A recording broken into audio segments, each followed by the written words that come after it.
Hola Horacio, buen día, ¿cómo estás? Buenos días, Horacio. Muy, muy buen día, muchísimas gracias por la invitación. No, gracias a vos de todo corazón por estar hoy acá con nosotros en este programa, ¿no? Pro Vida las Rosas para Todos. Bueno, recién te anunciábamos y bueno, te presentamos como cofundador de Fundación Libre, creador y panelista del programa radial La Resistencia, escritor, comunicador social, referente político de NOS, bien, bueno, obviamente pro vida y creo que una de las cosas más lindas que cerramos todo esto es papá de una niña, ¿verdad? Así es, así es. De hecho, una vez me preguntaron cómo me gustaría que me recuerden a mí en la posteridad, digamos, el día cuando yo pase por este mundo, y siempre dije, el mayor anhelo mío es que se me recuerde como un padre bondadoso y un padre cariñoso. Yo creo que eso sería el mayor logro que podría tener en la vida. El resto viene por añadidura, digamos. Qué lindo, sí. Bueno, qué lindo que escuchen mis hijas porque cuando yo las besuqueo, basta, mamá, basta, no. El cariño, el amor, es lo más lindo que uno puede dejar esa calidez, ¿no? Y siempre cómo se necesita el abrazo de tu papá o tu mamá, ¿no? Los que lo pueden tener, ¿no? Yo tengo a mi mamá. Bueno, Horacio, ¿qué edad tiene Es chiquita, ¿no? Y ya empezamos con alguna preguntita. ¿Qué edad Ocho tiene meses. tu... Ay, mi vida. Bebé. Hermoso. Un consejo, viste, como siempre los que ya tenemos un poco los hijos más grandes, aprovechenlo porque crecen re rápido. Parece mentira, pero viste cómo pasa el tiempo. Parece que cuando uno tiene los hijos se refleja y pasa más rápido. Y decís, ¿cuándo pasó? Pero bueno, tenés mucho para disfrutar si Dios quiere. Un besito para ella y bueno, y para tu señora también. Bueno, muchísimas gracias. Horacio, un muchacho Sí. joven, ¿desde cuándo y por qué sos pro vida? Bueno, es una pregunta muy común, pero bueno, la gente está bueno que sepan. Nos interesa siempre por qué cada uno de nosotros elegimos ser pro vida y bueno, y desde qué tiempo trabajás en Es, esto.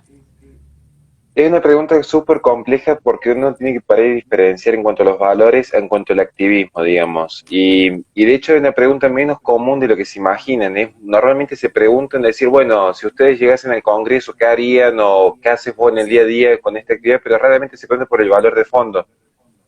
Yo sinceramente, si me pongo a pensar, le estaba haciendo memoria mientras usted me plantea la pregunta, es más, mientras yo voy respondiendo y estirando la respuesta, también voy pensando en la respuesta porque creo que siempre he sido pro vida, aún sin tener conciencia de esto al respecto. Creo que en el secundario, bueno, me crié en una zona muy particular y tuve una crianza muy particular, entonces en el secundario cuando estaban agarrando las piñas a tres chicos contra uno y yo me metí por el que estaba solo, yo creo que ya de ahí era pro vida, digamos. Es medio trágico lo que cuento, medio tragicómico si lo vemos ahora, pero siempre sentí ese impulso de estar del lado del más débil, digamos, o del chico que está disminuido, o del chico que está con todas las adversidades en su contra, y siempre tuve como ese impulso natural de querer decir, acá hay algo que está mal, no lo puedo justificar, soy medio bruto, no tengo los conocimientos, pero yo intuitivamente sabía que había algo que está mal. Esa simetría de poder a mí ya me chocaba un poco.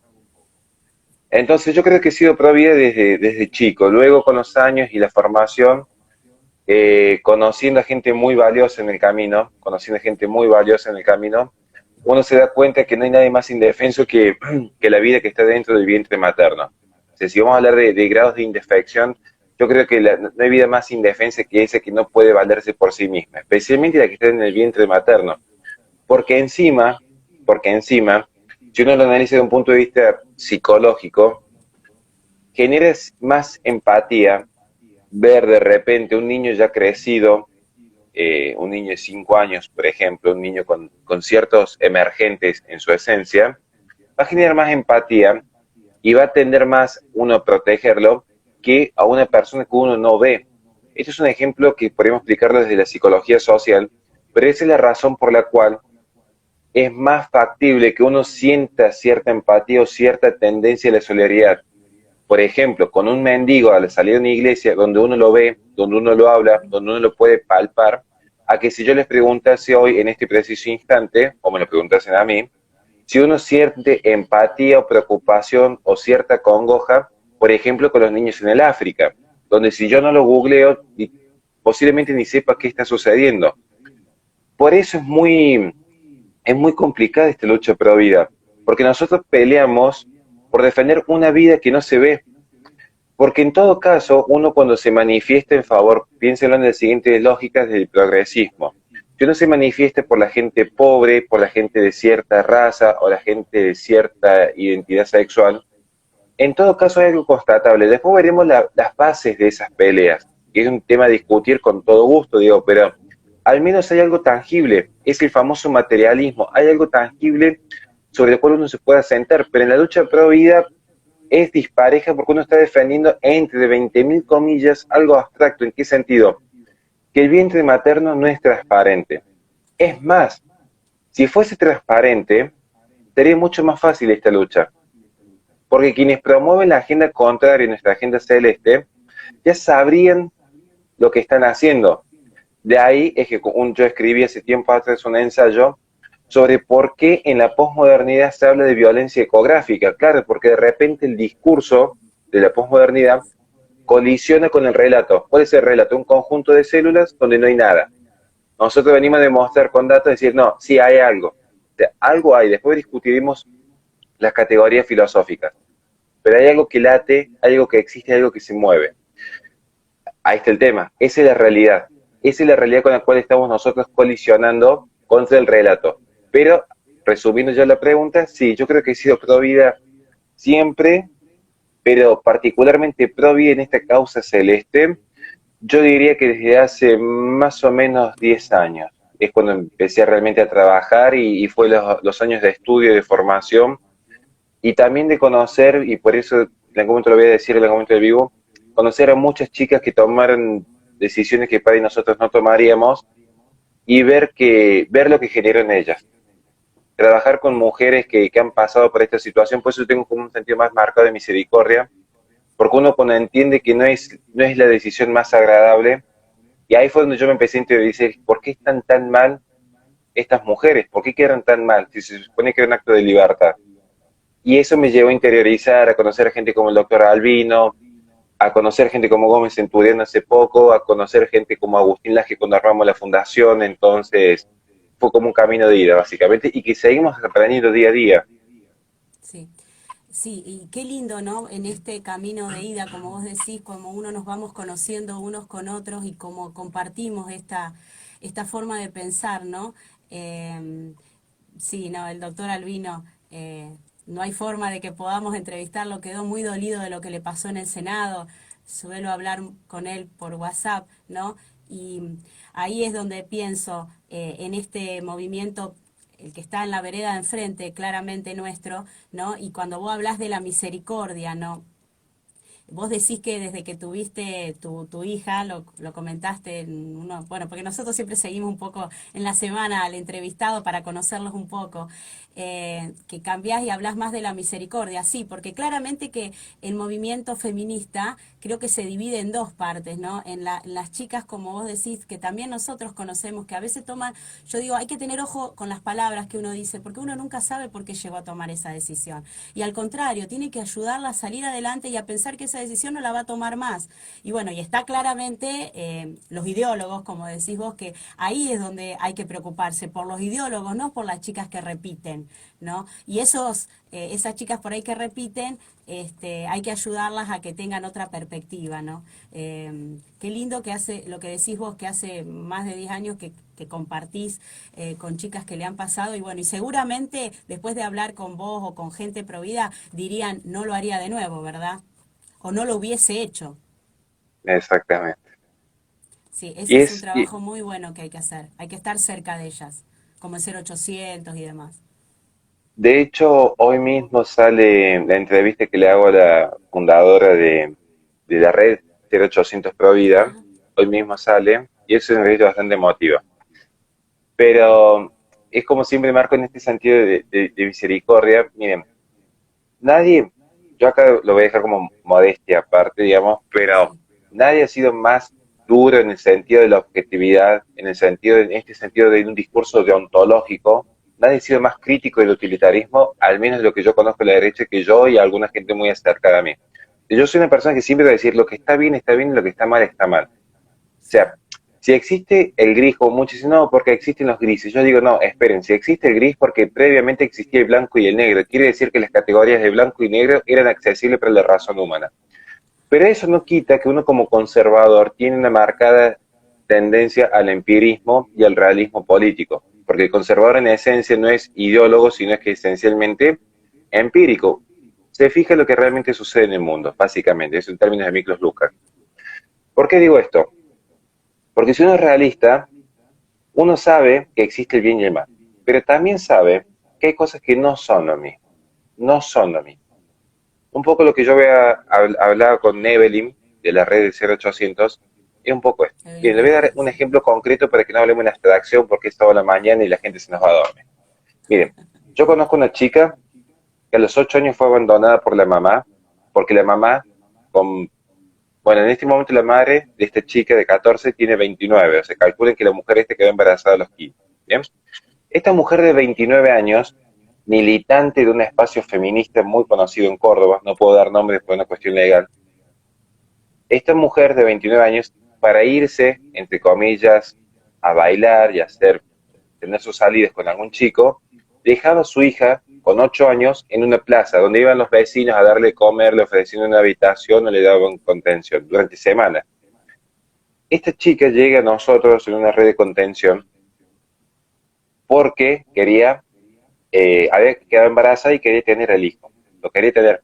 El chico de 16 años trabajaba y dijo, bueno, yo a la salida del colegio estoy trabajando en negro en una zapatillería para hacer unos pesos extra y comprarle una cuna a mi hijo. O sea, chicos de 14 y 16 años con una conciencia propia muy marcada, una responsabilidad muy alta con esa edad. Y son situaciones trágicas, porque son gente de muy bajos recursos. ¿Qué pasó? La madre, que nunca estuvo con la hija, de repente para que la hija aborte, sí se quedó al lado de la hija, a presionarla y obligarla a abortar. Es una situación trágica. Cuando el último contacto que tengo yo, porque después el acompañamiento lo sigue otra chica, dice, estoy como muy triste por lo que pasó, pero a su vez estoy como contenta porque por primera vez en mi vida supe lo que es estar 24 horas cerca de mi mamá. O sea, se pierde una vida a cambio de que una chica con 14 años sepa lo que es tener un día entero a su madre cerca. Es muy trágico lo que sucede. A lo que voy yo es, no es lo mismo. No se puede juzgar y medir con la misma vehemencia una Victoria Donda que con todos los conocimientos que tiene ha hecho toda una vida parasitaria en el Estado, que una chica de 14 años que tuvo que tomar esa decisión para saber qué se siente tener cerca a la madre, durante un día nomás, durante un día. Entonces, insisto, no se trata de ser tibios, no se trata de tener un discurso mediocre, se trata de entender la realidad.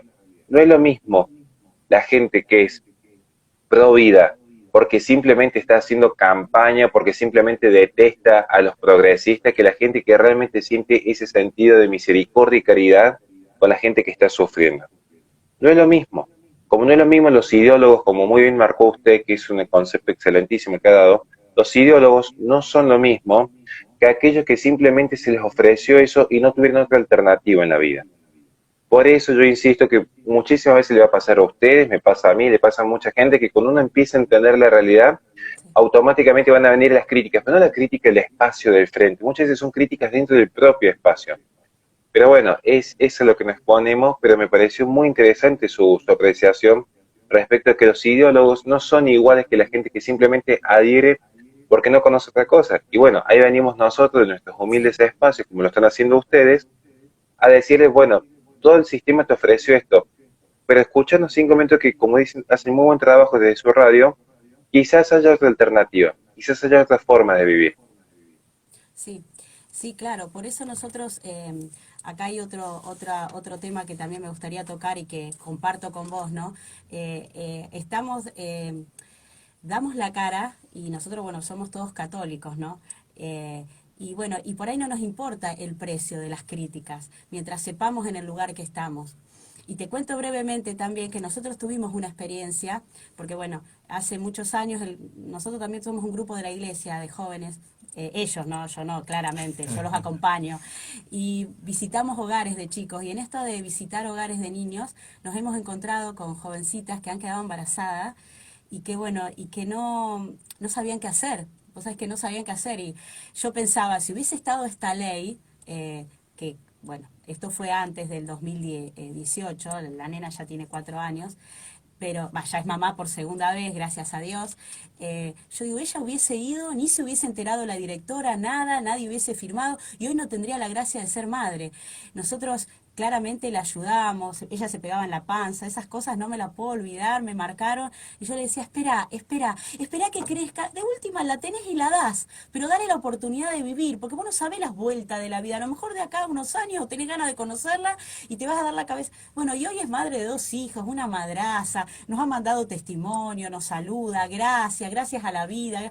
Por eso es que cuando uno puede acompañar y uno puede estar, ¿no? Yo siempre digo, más allá de las chicas que hoy piensan esa línea, por también no entender y no querer conocer la otra, qué lindo que es, ¿no? Los resultados. Yo siempre digo, seguir adelante con un embarazo, el resultado siempre es hermoso y es positivo. En cambio, intentar no seguirlo, abortar, no es lo mismo y siempre te va a quedar eso, ¿no? Ese post-aborto que claramente está comprobado que es traumático. Coincido, incluso eso, lo que usted planteó también, me lleva a pensar que hace poco siempre sentí cierta empatía con Gómez Centurión, por una cuestión de trato personal, de haberlo conocido en persona. Y hace poco él me pidió, me dice, Horacio, mira, necesitamos gente en Córdoba, estamos armando este proyecto, y me lleva a colación a que muy bien has dicho. Si uno ve los archivos míos, saben lo escéptico que soy con la política. Ya yo tengo la tendencia de que, así como sale mi ley que hay que cerrar el Banco Central, bueno, yo creo que hay que cerrar el Estado entero, o sea, un Estado que está totalmente Sí, corrompido en sus bases. Ya desde el momento de la fundación en Argentina en adelante es cuando tiene que matar la tradición a líneas para justificar una revolución, ya empezamos mal, digamos. Entonces ya en adelante yo tengo un escepticismo enorme. Es más, los que conocen mi pensamiento saben que yo defiendo a ultranza el sistema medieval y lo puedo justificar desde lo teórico, desde lo práctico, de por qué es un sistema con más libertades que el Estado moderno del siglo XVI en adelante. Discusión teórica aparte, cuando justamente con todo esto que yo tengo, soy realista, ¿sí? Y los cambios son políticos. Como bien lo plantea usted, todo esto que estamos pasando, cuando hay un cambio político, por ejemplo con las leyes, donde en los hechos, mediante una decisión judicial, que el Poder Judicial también es un órgano político, la gente que nos está escuchando, lamento decirle que esa ficción de la separación de los poderes es para el Manuel Santillán en el secundario. Todo es sí, político en la vida, lamentablemente. Entonces, el cambio tiene que ser político, nos guste o no nos guste. Y en sí, eso yo coincido con usted, porque lo que subyace en sus palabras, yo pienso, y esto no es una cuestión de campaña, sino una cuestión de realismo. Hay dos formas de hacer política. Mediante los procesos ocasionales, y acá tenemos muchos ejemplos, algunos economistas que aprovechan un déficit y un momento de irrupción económica para decir, bueno, yo vengo a proponer una solución específica, o cuando ha habido un hecho de inseguridad marcado, entonces aparece de repente un candidato con una ametralladora y dice, bueno, yo ahora vengo a marcar una solución. Pasó en Córdoba con el que se vayan todos, de repente aparece alguien que dice, yo soy un outsider de la política, que se vayan todos y entro yo, que son procesos ocasionales que pueden servir para sanear ciertas situaciones. No estoy disminuyendo sus méritos, al contrario, digo, bueno, hay una ocasión específica y se construye políticamente desde esa ocasión. De hecho, en gran medida muchos espacios pro vida también han sido ocasionales porque han surgido luego de que se abrió el debate por sí. la legalización. O sea, el activismo en las calles también, eso también es un proceso ocasional. Por eso no es restar importancia, es entender. Eso es un proceso ocasional. Cuando yo hablo con Juan, que es más accesible y de hecho es más cariñoso de lo que muchas veces lo ven así en la tele, hay que conocerlo en persona, que Horacio, disculpa que sí, te corte, nosotros lo entrevistamos, está sí, fíjate en nuestro canal de YouTube y nos sigue y prometió volver, o sea, cada tanto nosotros lo vamos a estar jorobando para charlar un ratito con él. y es Tenemos muy mucha accesible. empatía. Y con él hablamos de que nosotros lo que estamos tratando de hacer es que independientemente del NOS, independientemente del Sí, partido como figura legal, es construir procesos virtuosos. Porque el exacto. proceso virtuoso es mucho más arduo, es mucho más largo, es mucho más anónimo. Porque posiblemente, y para que vean lo que es un proceso virtuoso, su radio es un proceso virtuoso. su radio es un proceso virtuoso, no es un proceso ocasional. Porque posiblemente mañana quizás nadie se acuerde del nombre de usted o de su compañero, quizás mañana nadie se acuerde cómo se llamaba la radio, quizás mañana la radio no la puedan sostener. Yo tengo una radio, sé lo difícil que es pagar el alquiler a fin de mes. O sea, sabemos que es una lucha constante y por eso siempre apelamos a la caridad privada. Pero le puedo asegurar que ustedes no se van a dar cuenta que es como la famosa teoría del caos y la mariposa, que en parte es cierto, más de que yo estoy en contra de la posmodernidad, pero quizás el mensaje que ustedes dan hoy le llega a una persona y esa persona se siente motivada a trabajar con otra persona y esa persona transmite su mensaje a su hijo que genere, repito, una organización que empieza a crecer. Uno nunca sabe a dónde llega. De hecho, y como ustedes bien mencionan que somos católicos, piensen de la siguiente forma con un proceso virtuoso. Uno tiene que vivir creyendo que la propia vida que nosotros llevamos, quizás sea el único punto de encuentro de cercanía que tenga alguna persona alguna vez en su vida con una Biblia. Entonces hay personas que jamás van a conocer la gracia de Dios, que jamás sí la van a conocer, pero digo, nunca van a tener la posibilidad de acceder en forma tajante a lo que es la Biblia, el conocimiento de Dios, lo que es el conocimiento de las virtudes. Entonces uno tiene que vivir de tal manera que si una persona que es atea nos conoce, diga, bueno, esto representa la fe en Dios. Eso es un proceso virtuoso. Eso es lo que se intenta construir. Por eso yo valoro muchísimo la creación de nuevos espacios. Cuando nosotros hablamos de batalla cultural, no es simplemente un eslogan para la Fundación Libre y que bueno, ahora tenemos el eslogan armado. Es entender que estamos construyendo procesos virtuosos que permitan a las futuras generaciones tener una estructura de ideas y de acciones que le permitan repeler la avanzada del globalismo, del progresismo internacional, las ideas que han, y en realidad, si vamos a hablar en serio, todo lo que nosotros estamos combatiendo no son ideas autóctonas, son todas ideas foráneas. Nosotros lo que estamos combatiendo contra la agenda que combatimos, no son ideas que surgieron en el seno de la Argentina y que, bueno, es una discusión política. Por eso es importante la construcción de todos estos espacios, tanto culturales como políticos, porque estamos enfrentando gente financiada internacionalmente con un proyecto geopolítico. Por eso es muy gracioso cuando uno debate con algunas feministas, porque uno le empieza a mostrar los datos y ellas se quedan como, no, porque se trata de la libertad sobre el propio cuerpo, y le digo, sí, sí, más allá que no tiene argumento lo que estás planteando, pero fíjate de dónde vienen todas estas ideas, y vas a entender que esto es un proceso que ya se viene gestando en 1916 en adelante. Exacto. Pero aparte, Horacio, claramente llegamos hasta un punto hoy en el 2020 que hace años venimos retrocediendo. O sea, los políticos que están en los cargos lograron que nosotros siempre lo decimos, retrocedemos como sociedad, como familia, de hecho hay más pobreza, hay más adicciones a las drogas, al alcohol, hay más o sea, libertades de los chicos, de los jóvenes. O sea, a mí no me... Nosotros en este grupo también tratamos de mostrar otras opciones políticas. Por eso hablamos con Juan José, comentamos también los trabajos de NOS, Somos Vida y Familia acá en Santa Fe, Democracia Cristiana, Partido Patriota, otras opciones que yo soy muy de unir, digo, en algún momento vamos a converger porque las ideas grandes son todas las mismas. Es pensar en el otro, es en pensar en la vida por nacer, en la familia, en no agachar la cabeza a este mandato global. Que estos políticos que tenemos, muchos, algunos ya no, porque bueno, estos espacios algunos claramente están ocupados, por ejemplo acá ya lo sabemos en Santa Fe, bueno, en el sur como Nadia Márquez y su gente, no sirvió. ¿De qué sirvió? Sirvió para ir para atrás, para destruir. Hoy la Argentina está devastada. Entonces necesitamos saber de otros espacios. ¿Y por qué no meternos nosotros, como decía Juan José ese día que lo entrevistamos? La política se metió con la religión. ¿Por qué no nos vamos a meter nosotros quienes estamos con Dios con la política?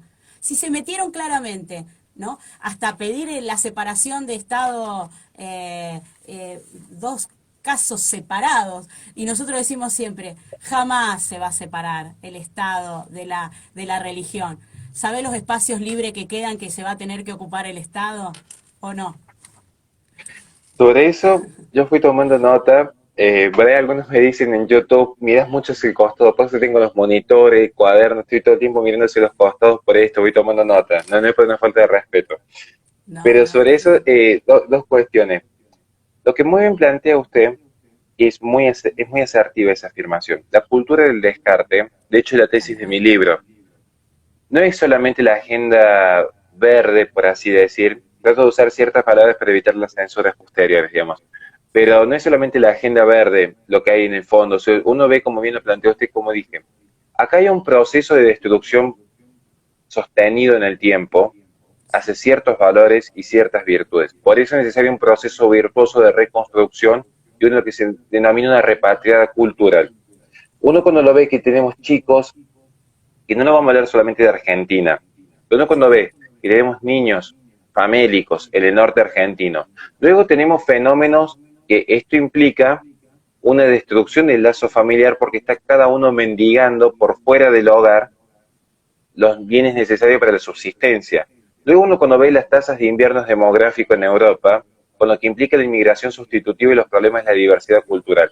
Luego uno cuando ve en Japón los hombres herbívoros y la falta de nexo y de vínculo conyugal que hay con las sí, mujeres, uno cuando empieza a ver todos los fenómenos a nivel global empieza a armar el rompecabezas. Uno cuando ve lo que fue desde el siglo XVI en adelante esta necesidad de retomar como principio de autoría de los filósofos griegos y que ya subyace a estas ideas animistas y luego ve cómo avanzó la agenda ecologista, que es la nueva religión del siglo XXI, uno ya empieza a entender que detrás de todo esto lo que hay es simplemente un proyecto geopolítico de subsumir a las personas en unidades de consumo y producción.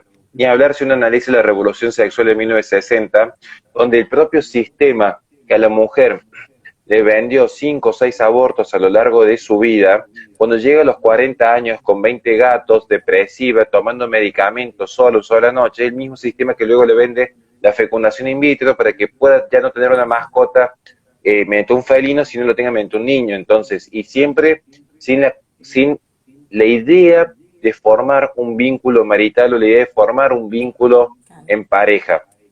Y muchos me dirán, bueno, pero es una forma de familia. Y yo le diría, sí, hay muchos tipos de familia en términos sociológicos. De hecho, es parte de mi ensayo cuando hago la comparativa con el sistema de Medio Oriente, donde ellos en base a una especulación de pastoreo generan justamente lo que es la poligamia y nosotros tenemos un sistema monogámico y exogámico. Pero luego cada uno sabrá cuál es la mejor forma en la que evoluciona la sociedad en base a este núcleo de familia, porque no en vano la familia es el núcleo de la sociedad. Y eso se traduce en el sistema jurídico y el sistema cultural. Hay que ver, bueno, cuál tipo de familia favorece más la vida, el orden y la propiedad.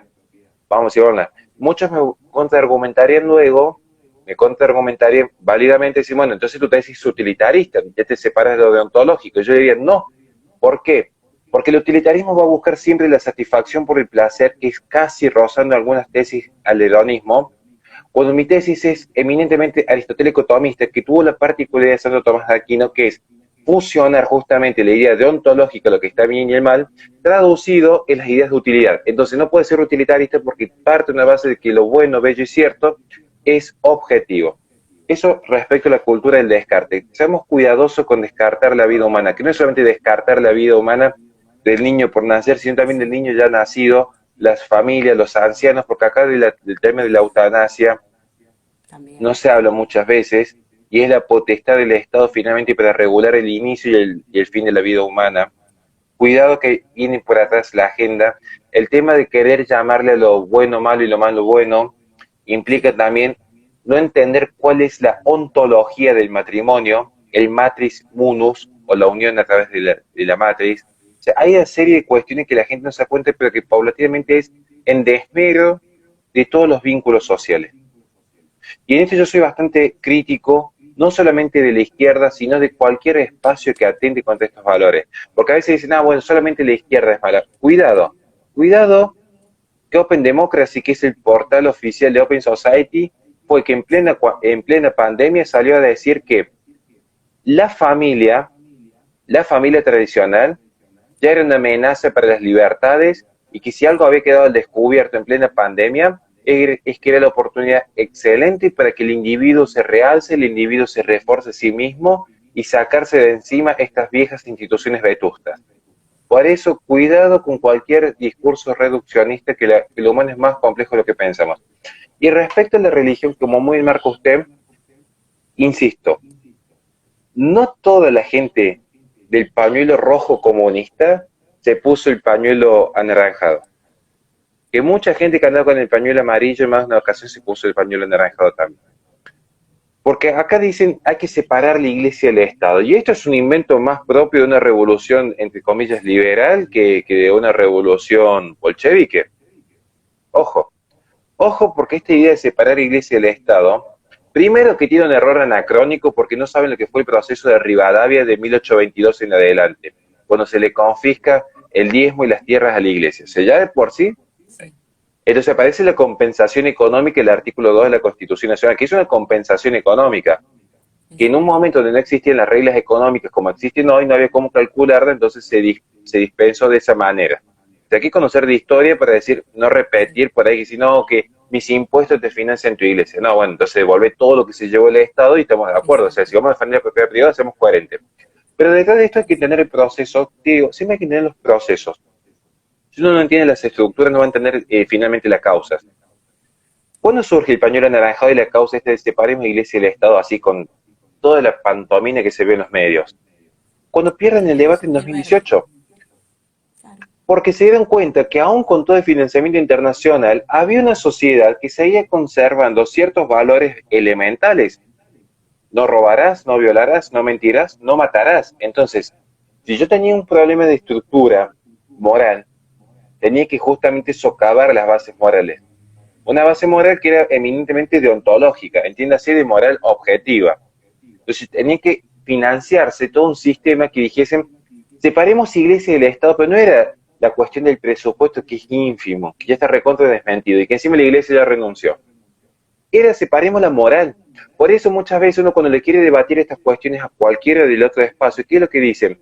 Vos lo decís porque sos católico. Y claro, es decir, allá de todos los errores argumentativos que hay en el medio, lo que se busca en el fondo es decir, tus valores no me los impongas. Claro, pero en el medio, esta es la paradoja, como la famosa paradoja de la tolerancia de Popper, digamos. Este es lo paradójico. Porque ellos dicen, ustedes que creen en Dios no impongan sus valores. Y yo le digo, bueno, ¿y quién va a imponer los valores? ¿Vos que sos un iluminista racionalista del siglo XVIII? Entonces, si vamos en esa lógica. No, porque vos crees en un Dios de fantasía. Bueno, fantástico. ¿Y vos en qué crees? En 132 géneros. O que hay un corazón que late, pero no es vida. O sea, y me venís a hablar de que nosotros creemos en cosas que no existen. Entonces, ahí está la cuestión de fondo. Por eso yo creo muchísimo en que no hay que tener miedo, y esto, bueno, no hay que tener miedo de que si uno cree en Dios, defenderlo desde la política. Porque de repente, muchísimos cristianos que en tiempos pretéritos estaban dispuestos a morir en los leones antes que pisar el crucifijo y decirle al César, sí, yo claudico en mi fe porque mi fe es el Dios Estado y el Dios Razón. Muchísima gente que está dispuesta a dar su vida como los mártires, y no nos vayamos a los cristianos primitivos. Sacheri Oyenta, en plena subversión marxista, no en vano la iglesia ha sido siempre atacada. En cada revolución, desde la Revolución Francesa, Revolución Bolchevique. O sea, ¿por qué? Porque la fe, junto a los conceptos de familia y nación, son los principales enemigos que tiene el poder político. Porque el poder político, para avanzar, necesita que el individuo quede totalmente desnudo. Entonces, esta idea de la superindividualidad y que el ser humano es un autómata que puede tomar decisiones por sí mismo, esta idea del progreso indefinido y la idea del no serviré, que yo no es solamente no atarse a dioses, no me ato al poder, a los principios de jerarquía, a los principios de orden natural, no me ato a la ética. Todo esto está totalmente subvertido. Por eso hay que tener miedo de participar en política. Porque de repente, gente que sí le reza a una nueva Gaia, y la diosa Razón, la Pachamama, en la lucha de clases, han creado millones de deidades. Intentan, como no pueden tapar el sol con la mano, crear 20.000 millones de soles artificiales para que la persona encandilada no sepa dónde ir, y ese es el fenómeno propio de la posmodernidad. Cuando se acaban los metarrelatos, que yo no coincido con Lyotard, aparecen los microrelatos y ya cualquier persona en su subjetividad crea un nuevo Dios, crea un nuevo poder político, crea una nueva subjetividad, sin darse cuenta que es un discurso ficticio, porque la realidad es que están todos totalmente subsumidos, aglomerados, cual máquinas expendedoras, sin saber cuál es su pasado y su futuro. Por eso hay una lucha contra el pasado y contra la fe, porque independientemente de la existencia de Dios, cierto es que la cristiandad forjó Occidente, y cierto es que la cristiandad entró a América con la Biblia, con hospitales y con universidades. Entonces, esta idea de que aparecen grupos progresistas a atacan monumentos e iglesias, atacan el pasado, porque queda el árbol sin raíz, cual test psicológico, cuando uno pide un trabajo y le hacen dibujar el árbol, queda el árbol sin raíz, queda el árbol sin estar atado a la realidad. Entonces, no tenemos realidad, no tenemos pasado, no tenemos dónde agarrarnos, y encima, tampoco hay futuro. Porque por eso también, si algo caracteriza la posmodernidad y el progresismo en general, donde la agenda verde es pionera, pero no es la única, es, ¿para qué vamos a especular a futuro en tener un hijo que requiere crianza de acá a 20 años? No, si acá lo que importa es menores hipersexualizados, adultos infantilizados, toda una tabla rasa cual comunismo bolchevique, donde todo vale lo mismo, donde la diosa democracia hace que valga lo mismo el voto de un degenerado que el de un padre de familia. Y entonces en esta tabla rasa, donde somos todos exactamente iguales, lo que importa es el hoy, no el ayer y no el mañana. Por eso no hay cultura de ahorro, por eso no hay cultura de trabajo, no hay cultura de inversión, por eso no es decir, formo familia, no, lo que importa es hoy. ¿Cuántos seguidores conseguí hoy? ¿Cuántas reproducciones tuvo mi video? ¿Cuánto placer obtuve hoy? Sí, pero está lastimando a un tercero, no importa, lo que importa es mi placer, porque yo soy un fin en sí mismo y la libertad es un fin en sí mismo y yo soy una persona libre y empoderada. Y uno dice, pero pará, estás dañando a la sociedad y estás dañando el futuro. No, no, eso es cosa de conservadores, porque solamente el conservadorismo defiende lo que se conoce como el diálogo intergeneracional con nuestros pasados y nuestros descendientes, que esa es la premisa básica de todo conservador. Y esto es lo que está pasando en la posmodernidad. Y muchísimas chicas ascriben a estas, chicas y chicos, porque también los aliados tienen toda una cuestión ahí, ascriben a esta agenda sin saber quiénes son los ideólogos de fondo. Por Claro, eso uno tiene que exacto. atacar a las ideas, no a las personas, pero sí hay que ser vehemente en el ataque a las ideas, porque se censura. Yo hoy tengo justamente una entrevista en la tarde sobre esto. Se censura el cristianismo, se censura la Iglesia Católica, Sí. se la persigue y se la acribilla, pero ¿qué sale en los medios? Ah, candidato católico propone ser antiderechos y perseguir a las Sí, mujeres. Miren, gente, yo entro todos los fines de semana a las villas. Y yo todavía no vi ninguna chica del pañuelo verde entrando a los merenderos conmigo. exacto. Porque este es un problema de la pequeña burguesía. Y uno tiene cómo explicarlo desde la historia. ¿Por qué es un problema de las pequeñas burguesías? ¿Cómo fue gestada la historia de la agenda pro aborto? No es de izquierda, es que esto ya se viene gestando en Nueva York desde 1916 en adelante. Sí. El control demográfico surge en Nueva York, no surge en la Rusia bolchevique.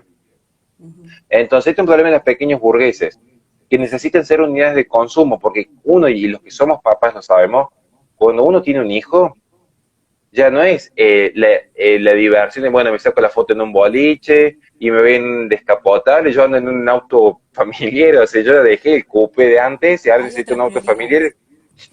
pero bueno, es justamente, pero eso ya no vende, ya no es marketinero, ya no es esa idea del placer por el placer mismo. Entonces, hay que empezar a tener como miradas críticas hacia todos los espacios y por Sí, eso es importantísimo el trabajo que están haciendo ustedes en la radio. Muchísimas sí, gracias. Ya gracias. estamos llegando a nuestro final. Te Sí. agradecemos. La verdad que fue realmente un programa muy educativo. No, y aparte nos quedaron un montón de cosas para charlar. Bueno, nuestro programa de radio de los sábados es 1 hora, como te decía cuando hablábamos. Empezamos 15 minutitos, hablamos unos informes con la audiencia y después ya abrimos las redes. Pero bueno, te vamos a comprometer, si Dios quiere, no te digo para octubre, pero para noviembre, para hablar, porque también queremos que puedas hablar de Fundación Libre, del proyecto NOS, porque bueno, nosotros queremos mostrar, como bien lo dijimos al principio, lo dijiste vos, ¿no? Las nuevas posturas que hay otras opciones, que la gente sepa que hay otras opciones. Entonces, bueno, también nos interesa que nos comentes por qué entraste en el movimiento o no, si bien, bueno, hay cosas claras que ya sabemos, algunas ideas que percibí, que también nosotros claramente nos ayornamos y las compartimos, las defendemos, las acompañamos y también las mostramos. Pero bueno, viste que el tiempo es así. El Es tiempo es así idéntico. y nosotros tenemos un tiempo acá en nuestra radio. Pero bueno, te comprometemos, si Dios quiere, para noviembre para poder seguir hablando. Decinos, sí, antes de despedirnos un poco, tus redes para que la gente te siga, te conozca. Eso sí, queremos dejarlo sentado. En todas las redes, YouTube, Instagram, Twitter, que son las que más manejo, más que todo, siempre es con poner Horacio Justo, ya Bien. está, ya aparece. Y te digo una cosita muy rapidita, porque la Sí, pregunta respecto a NOS es rapidísimo, es, mire, sí, ¿por qué estoy en NOS? Porque soy realista.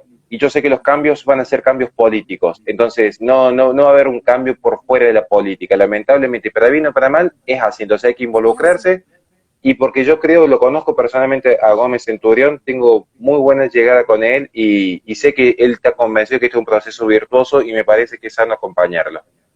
Exactamente, por Bueno, supuesto. Nosotros también lo compartimos y por eso también estamos siempre a la vanguardia y atentos a cada cosa que desde no surge, como te decíamos, como los demás partidos que comparten gran parte de nuestras ideas para poder mostrarlas y acompañarlas.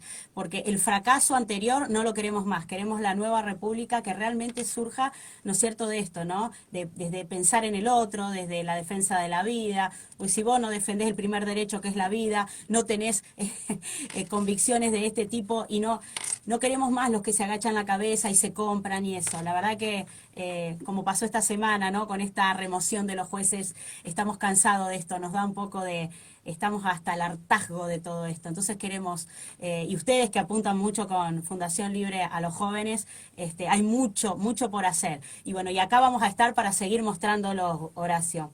Desde ya te Muchísimas decimos gracias. muchísimas gracias. Sos, la verdad, que una divina persona. Yo se lo decía a los chicos, estuve mirando muchos videos, humano, gran padre, padre de familia, amor a Dios. Siempre salís atrás con la cruz, con Jesús, orgulloso de ser católico como nosotros, convencido de lo que queremos, de un y como yo siempre digo, ¿no?